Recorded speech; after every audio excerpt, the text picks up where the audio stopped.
안녕하세요. 돈 파는 가게 대표 사원 김강주입니다. 요즘 ETF가 대세죠. 그런데 ETF 상품 가운데 이름 그 자체에 7%, 10%, 심지어 15% 이렇게 숫자가 떡하니 붙어 있는 경우가 많아지고 있습니다. 자, 이것은 수익률을 뜻하는 것이 아니라요. 배당률을 뜻하는 것인데 예를 들면 7%다 이러면 돈도 불리면서 연 배당을 7% 하겠다. 심지어 15%라고 하면 돈도 불려주면서 연 배당을 15%씩 하겠다 이런 뜻입니다. 정말 혹하지 않습니까? 그런데 제가 자주 말씀드리지만 세상 공짜가 없습니다. 내 돈도 불려주면서 매년 심지어 15%씩 배당을 하겠다. 이것은요, 만약 그대로만 된다면 은행부터 망하겠죠. 누가 은행 예적금 하겠습니까? 뿐만 아니라 어지간한 대기업 다니는 직장인들 명예퇴직금 받아서 바로 퇴직할 겁니다. 목돈만 적당히 굴리면 내 돈 불어나죠? 연 15% 심지어 꼬박꼬박 배당이 나온다. 얼마나 좋습니까?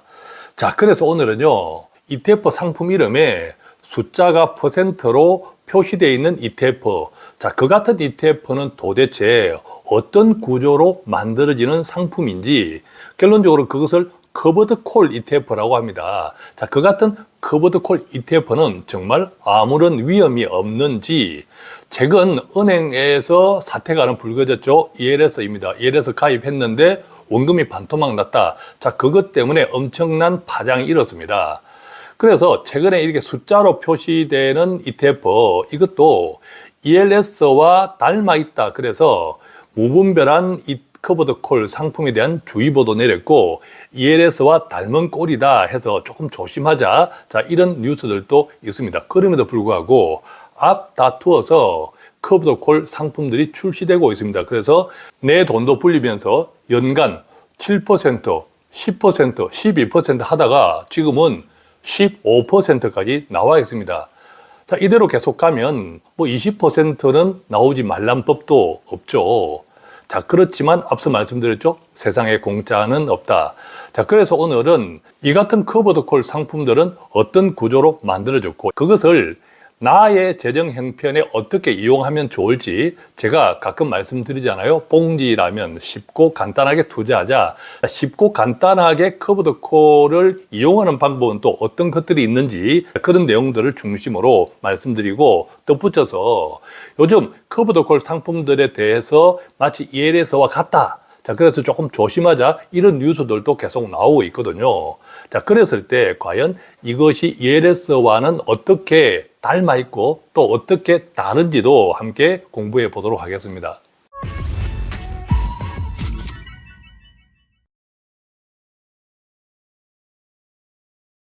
자, 우선은요, 커버드 콜 ETF가 무엇인지 이해가 필요하겠죠. 조금 어렵습니다. 생소한 용어가 나오기 때문에. 그렇지만 조금 자세히 들으면 그닥 어려운 것도 아닙니다. 커버드 콜 ETF는 이른바 콜 옵션이 핵심입니다. 이 콜 옵션이라고 하는 것은 주식을 미리 정한 가격에 살 수 있는 권리를 뜻합니다. 콜, 우리가 뭐 콜택시처럼 내가 미리 정한 가격에 그것을 구입할 수 있는, 부를 수 있는, 살 수 있는 권리를 뜻한다. 그래서 커버드 콜 ETF는 그 같은 콜 옵션을 미리 팔아서, 자, 미리 판다고 할 때는 공짜가 아니죠. 어떤 대가를 받겠죠. 그 판 돈을 배당 수익에 배당금을 지급하는 원천으로 삼습니다. 그래서 콜 옵션을 미리 팔아서 안정적인 배당 이익을 얻을 수 있는 대신 기초자산 가격이 올랐을 때 수익률이 제한된다. 자, 무슨 말이냐면 이따가 또 예를 들어 보겠지만 내가 오늘 삼성전자 주식을 샀단 말이죠. 삼가 동시에 오늘 가격으로 이 삼성전자를 내가 일주일 뒤 또는 한 달 뒤에 오늘 내가 매수한 가격으로 팔겠다라는 옵션을 어떤 대가를 받고 다른 사람한테 팔았단 말이죠. 그런데 삼성전자 주식이 앞으로 일주일 뒤, 한 달 뒤, 즉 내가 이 콜 옵션을 행사하기로 한 그 시점에 다른 사람이 가격이 올랐단 말이죠. 그럼 어쩔 수 없이 나는 그 사람에게 오늘 내가 산 가격, 그 가격대로 팔아야 돼요. 자, 그러니까 일주일 뒤, 한 달 동안 삼성전자 가격이 올랐다면 그 이익은 내가 포기하는 대신 오늘 그 사람한테 콜 옵션을 판 권리, 그때 내가 받았던 보상, 그 보상만 취할 수 있다라는 뜻입니다. 또한 반대로 삼성전자 주식이 무조건 오르기만 하는 것도 아니죠. 만약에 일주일 뒤, 한 달 뒤 콜옵션을 행사하기로 한 그때 지금 가격보다 떨어질 수도 있잖아요. 그래서 기초자산 가격, 즉 예를 들면 삼성전자 가격이 오늘 가격보다 떨어졌단 말이에요. 떨어졌을 때는 콜옵션 매수자가 이 가격으로 사지 않습니다.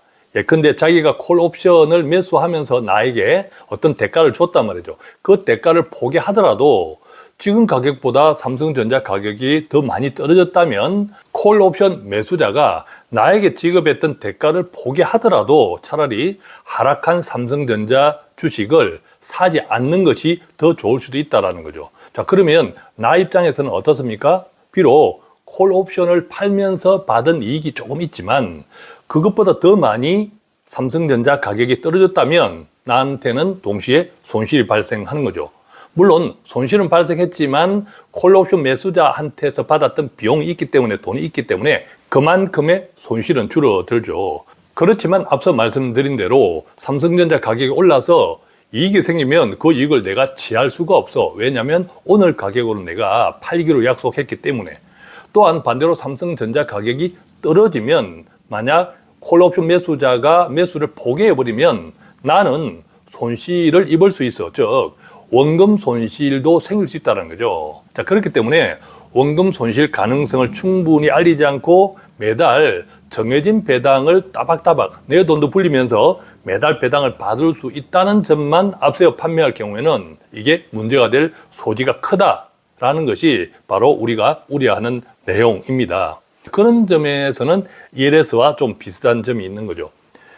자, 그런데 어쨌든 ETF 투자의 원조는 미국이지 않습니까? 그래서 한국 ETF도 마찬가지예요. 한국 ETF 시장도 미국 ETF 시장 트렌드에 민감할 수밖에 없는데 최근 미국에서 인기 있는 상품은 한국에서도 통할 가능성이 높다 이 뜻이죠. 요즘 그래서 국내에서 자금이 몰리는 커브드 콜 ETF도 사실은 미국 시장에서 인기를 끌고 있는 상품이기도 합니다.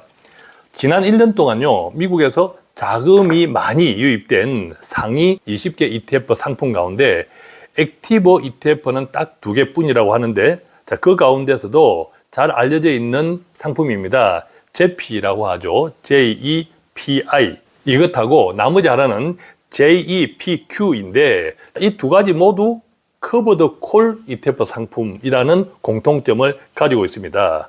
예컨대 JEPI는 S&P 500 주가 지수를 기초 자산으로 하는 커버드 콜 구조를 가지고 있고요. 그 다음에 JEPQ는 나스닥 100 주가 지수를 기초 자산으로 하는 커버드 콜 구조를 가졌습니다. 이 두 가지 ETF를 합쳐도 한국 전체 ETF 시장의 절반 수준에 이른다고 합니다. 한국에서도 마찬가지입니다. 올해 연초 이후 국내 상장 ETF 가운데 배당률 상위 10개를 보면요, 1등부터 6등까지가 모두 커버드 콜 ETF가 차지했습니다.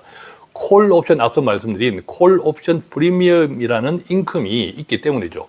자, 그런데 이게 불과 얼마 되지 않습니다.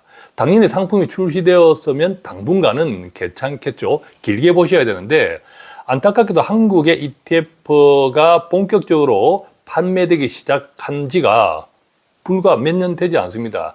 더구나 커버드 콜 ETF는 최근 인기 있는 하나의 트렌드입니다. 자, 그런데 앞서 시작할 때 말씀드렸죠. 세상에 공짜는 없습니다. 내 돈도 불려주면서 따박따박 연간 15% 가까이 배당이 나온다. 자, 이것이 계속 영원할까요? 자, 그런 의심을 항상 가져야 된다는 거죠.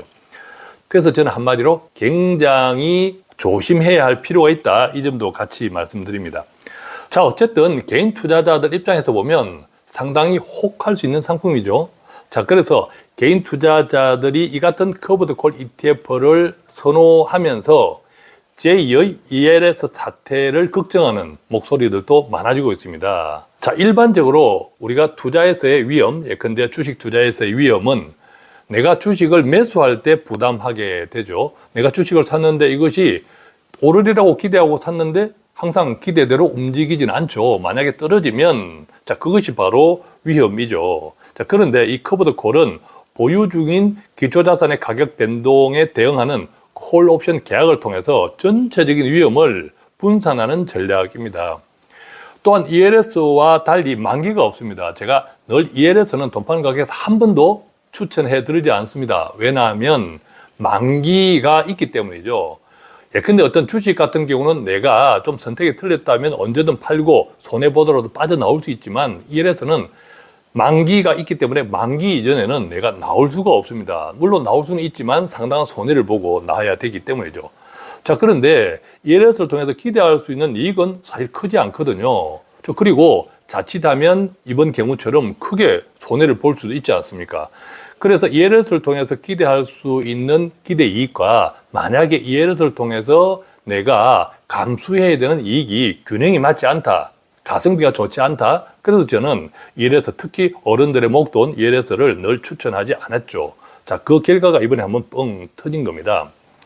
그런데 이 커버드 콜 ETF 같은 경우에는 만기가 없습니다. 그래서 상황이 달라지면, 즉 불리해지면 시장이 투자자 입장에서는 언제든 매도할 수 있다는 점도 ELS하고는 크게 다르죠. 따라서 ELS와 같이 꼼짝없이 앉아서 당해야 하는 경우는 없습니다. 커버드 콜 ETF의 경우. 즉 대규모 투자자 손실이 발생한 가능성은 낮다라는 뜻입니다. 다만 그럼에도 불구하고 커버드 콜 ETF는 기초자산 가격이 상승해도 상승 이익을 확보하지 못하는 경우도 많고 앞서 말씀드렸죠. 자, 실제로 나스닥 지수를 활용한 커버드 콜 ETF 가운데 대표적인 것이 QYLD가 있습니다. 이 QYLD ETF의 주가는요, 지난 2020년에 코비드19 코로나 이후 2023년까지 주가가 오르락내리락 급등락하는 시기에 S&P 500 지수를 추종하는 IVV, SPY나 또는 나스닥 100 지수를 추종하는 QQQ보다 훨씬 적게 올랐습니다. 적게 올랐는데 왜 그러냐면 상승 국면에서 앞서 말씀드렸듯이 보유 자산을 옵션 거래에 따라서 값싼 가격으로 매도해버렸기 때문에 상승 국면에서 상승 이익을 제대로 확보하지 못했기 때문이죠. 자, 반대로 옵션 프리미엄을 받은 것 이상으로 기초자산의 하락폭이 커졌을 때는 ELS와 마찬가지로 손실이 발생할 수도 있죠. 따라서 원금 손실 없이 매달 배당을 받을 수 있다고 믿는 것은 대단히 상식적으로도 위험할 수밖에 없는 거죠. 실제로 앞서 말씀드린 QYLD가 언제 상장됐냐면 2014년도에 상장됐는데요. 상장된 2014년부터 2023년 말까지 한 10년 동안을 배당금을 지급받았을 때, 배당금을 없었을 때 이렇게 따져보면 배당금을 포함한 QYLD 손실률은 무려 마이너스 33%에 이릅니다. 반대로 이 배당금을 제외하면 플러스 95% 정도의 수익을 얻었거든요. 자, 왜 그렇습니까? 그 10년 동안 연 12% 총 120%씩 배당금을 지급했습니다. 자, 그래서 이 QYLD가 10년 동안 번 돈보다 그 이상의 배당금을 지급했으므로 오히려 손실이 발생했다. 이렇게 이해할 수 있겠죠. 그래서 커버드 콜 ETF에 투자하고 배당금을 빼먹기만 하면 원금이 녹는다라는 이야기를 하는 이유이기도 합니다. 자, 그래서 가능하면요, 이 커버드 콜 ETF는 커버드 콜 ETF 한 종목만 투자하는 것보다 커버드 콜 ETF의 이 같은 장단점을 보완할 수 있는 다른 ETF랑 포트폴리오로 구성하는 것이 좋습니다.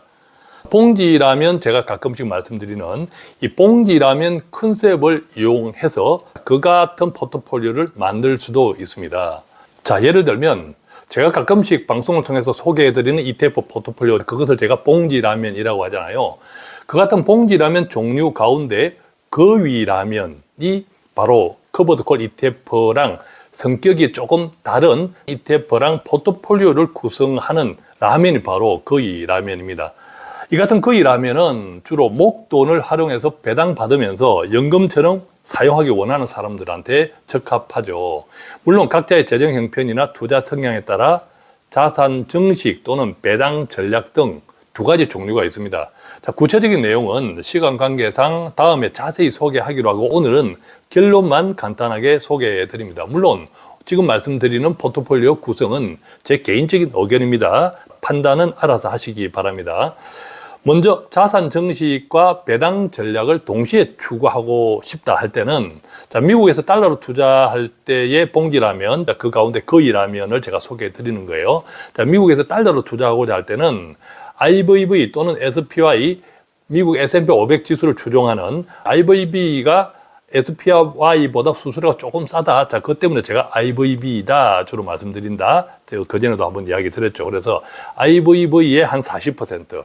그 다음에 대표적인 고배당 ETF 가운데 하나가 슈드, SCHD죠. 그러니까 슈드의 한 30%. 그래서 총 70%를 성장 추구 IVV의 40%. 그 다음에 성장 플러스 배당 추구 SCHD의 30% 하고, 그 다음에 커브드콜 JP, JEPI의 한 30% 정도 이렇게 섞으면 어떨까. 그 다음에 이 같은 컨셉의 한국에서 원화로 투자하고자 한다 할 때는 아무래도 배당을 목적으로 하니까 배당이 자동 대출되는 TR 컨셉보다 배당을 돈으로 받을 수 있는 ETF 가운데 수수료를 따져볼 때 괜찮다 싶은 것은 KB스타 S&P 500 ETF가 있는데 거기에 한 40%.